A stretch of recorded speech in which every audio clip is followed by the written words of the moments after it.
Hello everyone, welcome back to my channel and good morning সবাইকে। সকাল সকাল ভিডিওটাকে স্টার্ট করছি। স্নান টান করে দিয়েছি, শ্যাম্পু করলাম, তো একটু বাদে বেরোবো। আর আজকে হচ্ছে সানডে। সো আমি না জানি না যে কতদিনে তোমাদের কাছে ভিডিওগুলো আমি নিয়ে আসছি, ঠিক আছে, কারণ আমি কিন্তু শ্যুট করে রাখছি সেই ভিডিওগুলো আর এডিট করে ছাড়া হচ্ছে না, বাট আমি করে রাখি আর কি শ্যুট। যখন আমার টাইম হবে তখন আমি শেয়ার করে দেবো। তো জানি না আজকের এই ভিডিও কতদিনে গিয়ে আমি শেয়ার করতে পারবো। সো তাও আমি ভিডিও করে রাখছি, কারণ পোস্ট আমি করে দিই, আমি এক সপ্তাহ দু সপ্তাহ বাদে হলেও পোস্ট করে দিই। সো যাই হোক, সকাল সকাল স্নান টান করে নিয়েছি, এবারে রেডি টেডি হবো আর বেরোবো কোথাও না, সঞ্চিতাদের বাড়িতেই যাবো। আর ভালো লাগে না শনি রোববারটা বাড়িতে বসে থাকতে, তাই ইচ্ছে করলো আজকেও একটু বেরোই। আর আগের দিন তোমরা যারা দেখেছো সঞ্চিতার বাড়িতে আমি অয়ন্তিকার গেছিলাম, বাট ওই দিন অয়ন্তিকার বোন আসেনি। অয়ন্তিকার বোন মানে পুরো আমাদের পার্টনার হয়ে গেছে, ঠিক আছে, বোন নামি, মানে ওর সাথে ওই সেমভাবেই আমরা ছ্যাবলাই। তো যাই হোক, ও খুবই মজা পায় আমাদের সাথে এসে। তো আমাদের ভাই বোনগুলোই না ভীষণ মানে এত কিউট, লাকিলি যে আমাদের থেকে বেশি ভাই বোনদের সাথে বন্ডিংটা আমাদের বেটার হয়। সো আজকে অয়ন্তিকার বোনও আসছে, তো তাই এখন অনেকটাই সকাল, আমি সকাল সকাল উঠে এসে শ্যাম্পু করে নিলাম। সো চলো, বাড়িতে বসার ইচ্ছেও করছে না ল্যাদ খেতে। সো আর প্রতিদিন তো সপ্তাহে ওই মানে চলছে এক ডেলি রুটিন, পড়াতে যাও পড়াতে আসো, ওকে। আর বেশি লেট করবো না, এখন রেডি টেডি হই। অয়ন্তিকার ওর বোনও আসছে, ওরা ওয়েট করছে, এক জায়গায় মিট আমরা একসাথে করে দেন সঞ্চিতা বাড়িতে যাব। বাড়ির পার্টটা কতটুকু ভিডিও করবো জানি না, কারণ ওইভাবে বন্ধুরা সবাই একসাথে থাকলে না অত ভিডিও টিডিও করার কথা মাথায় থাকে না, সত্যি কথা বলতে। আর আমি ভিডিওগুলো করে রাখি আর পোস্ট করি বহুদিন বাদে বাদে। যাই হোক, যতটুকু পসিবল হবে ইয়ে করবো, মানে ভিডিও করবো। আর বাকি যদি বিকেলে আবার ওদের বাড়ি থেকে কোথাও বেরোনো হয় সেটাও তোমরা দেখতে পাবে, যতটুকু পারবো শেয়ার করবো। আর বেশি লেট করবো না, এখন বেরোনো যাক। ও এখন মোটামুটি ওই 15টা মতো বাজে। চলো আর বেশি লেট না করে এখন বেরোই রেডি ফেডি হয়ে, তারপরে ক্যামেরার সামনে আসছি। ওকে, সো দেখতেই পাচ্ছ আমি অয়ন্তিকার বোন অয়ন্তিকা আমরা তিনজনে এখন সঞ্চিতাদের বাড়িতে যাচ্ছি। তো মাঝে মধ্যেই আমরা এরকম হুটপাট করে প্ল্যান করে চলেই আসি, আরও সকাল সকাল চাউমিন টাউমিন সব বানিয়ে রেখেছে। তো যাই হোক, আমাদের এটা মানে একদম ছোটবেলা থেকে আমাদের, যখন থেকে আমাদের মিট আপ অ্যাকচুয়ালি কলেজ থেকে, তখনই আমরা এরকমই ছিলাম। যখন আমাদের ইচ্ছে হতো সঞ্চিতাদের বাড়িতে সবাই একসাথে মিট করতাম। আর তখন তো রাতেও আমরা থাকতাম, বিকজ তখন প্রজেক্টের কাজের জন্য রাতেও অনেকবার থেকে গেছি ওদের বাড়িতে। সেই সময় আলাদাই একটা আনন্দ ছিল, উন্মাদনা ছিল। যাই হোক, সো বন্ধু বান্ধব একসাথে থাকলে অত ভিডিও করার কথা মাথাতে একদমই আসে না, বিকজ আমরা কাউতালি করতে করতে এতই ব্যস্ত থাকি যে কি ভিডিও বানাবো। তো যাই হোক, তারপর একটু আইসক্রিম ফাইসক্রিম খেয়ে নিলাম এবং দুপুরে লাঞ্চটাও জমিয়ে করেছি, সব কিছু অত ভিডিও করিনি।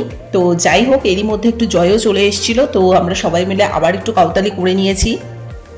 আর খুব সুন্দর ছোট ছোট দুটো ডগিও নিয়ে এসছে, তো ডগিগুলো তোমাদের সাথে দেখিয়ে দিচ্ছি। কি মিষ্টি ডগি দুটো, মানে কি বলবো। তো যাই হোক, এদেরকে নিয়েই মানে মোটামুটি সময়টা কেটে যায় এদের পিছনে। আর এত ছোট ছোট, মানে কি বলবো, মনে হয় যেন চটকে দিই। এবং প্রচণ্ড শান্ত টাইপের, মানে শান্ত বলতে ওই উগ্রপন্থী বা বেশি কামড়ানো এইসব জিনিস নেই, ভীষণ মানে ঘরোয়া যে পোষা জিনিস সে দেখলেই বোঝা যায়। একটু আদর করলে ওরা কিন্তু প্রচণ্ড সুইট টাইপের এবং প্রচণ্ড গা ঘেঁষা আর কি। তো দুটোই খুব কিউট, এবং ওদের রকম সকম দেখতে থাকো। একজন তো মানে উল্টেই পড়ে যাচ্ছে, মানে ঠিকঠাক দাঁড়াতে পারছে না, দেখতেই পারছো, মানে খাতার উপরে স্লিপ কাটছে, কি অদ্ভুত। তো আমার ভীষণ মিষ্টি লাগে, ছোট ছোট কুকুরগুলো আমার খুব ভালো লাগে অ্যাকচুয়ালি। এগুলো বাড়িতে টাড়িতে পোষার জন্য ঠিকঠাক। তো এই দুটো কুকুর সঞ্চিতা রিসেন্টলি নিয়েছে ওরা। তো যাই হোক, বেশ সুন্দর। তো যাই হোক, তারপরে একটু অনেকক্ষণই আমরা সকাল থেকে প্রায় সন্ধ্যা অবধি ওদের বাড়িতেই ছিলাম, এবং প্রচুর আনন্দ ফুর্তি আমরা সব একসাথে মিলে থাকলে করি। তারপরে একটু ভাবলাম বিকেলের দিকে একটু স্টার মলে যাই। তো সেরকম কিছুই না, একটু হালকা একটু সাজগোজ করে নিয়েছি, একটু লিপস্টিক দিয়ে দিয়েছি। সেটাই বলছিলাম যে লিপস্টিকটা পরে এখন বেশ ভালো লাগছে। তো আমরা সব কটা মিলে একসাথে এই করি। তারপরে একটু স্টারবকে গেলাম, একটু ড্রিঙ্কস টাইপের একটা নিলাম, কিছু একটা শেক টাইপের ছিল।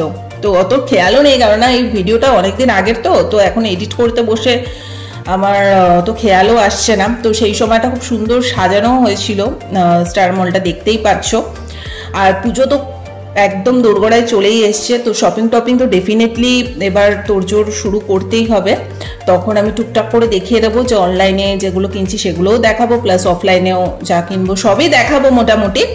তো কম বেশি করে টুকটাক করে শুরু করতে হবে। তোমাদের কাদের কাদের পুজোর শপিং হয়ে গেছে অবশ্যই জানিও। এবং জানি না পুজোর সময় বৃষ্টি হবে কি হবে না, কিন্তু যতই বৃষ্টি হোক কলকাতা কোনো মানুষ কিন্তু বাড়িতে কেউ বসে থাকে না, সেই ছাতা নিয়ে হোক, বোট নিয়ে হোক, জাহাজ নিয়ে হোক, রেনকোট পরে হোক, যেভাবেই হোক সব বাড়ির বাইরে বেরিয়ে যায়। কারণ বছরে 3-4টে দিনই আসে পুজোয়, তো তাও যদি বাড়িতেই সব বসে থাকে তাহলে আর হবে কি করে। বৃষ্টি তো বৃষ্টির মনে চলতেই থাকবে। তো যাই হোক, এখানে ভাইও চলে এসছে আর ওরা তো কাউতালি করেই যাচ্ছে সব কটা মিলে। তো খুব ভালো গেল আজকের এই ছোট্ট দিনটা। তাই এগুলো অ্যাকচুয়ালি স্মৃতি হিসেবে ধরে রাখা আছে, পরে যখন আমাদের দেখতে ইচ্ছা করে তখন আমরা এই ছবিগুলো, এই ভিডিওগুলো বারবার দেখতে থাকি। তো বাড়ি আসার সময় ভাই বললো আবার একটু ফুচকা খাবে, তাই আমি একটু দাঁড়িয়ে পড়লাম। আর অ্যাজ ইউজুয়াল অয়ন্তিকা যখনই আসে ওদের বাড়ির ইঁচড় নিয়ে আসি, এত টেস্টি, মানে কুচি একদম গাছ পাকা ইঁচড়, তো মানে দুর্দান্ত লাগে ইঁচড়টা খেতে। সো এই ছিল ছোট্ট ওভারঅল ভিডিওটা। যদি ভালো লেগে থাকে লাইক, কমেন্ট, শেয়ার, সাবস্ক্রাইব করে দিও। আর অবভিয়াসলি এখনও অনেক ভিডিও পড়ে রয়েছে যেগুলো একটু একটু করে এডিট করে ছাড়তে হবে। আমার অ্যাকচুয়ালি এগুলো প্রচুর আগেকারের সব ভিডিও, যেগুলো আমি একটু একটু করে এখন পাচ্ছি এবং সব ছাড়ছি। সো তোমরা সাথে থাকো, এভাবেই পাশে থাকো।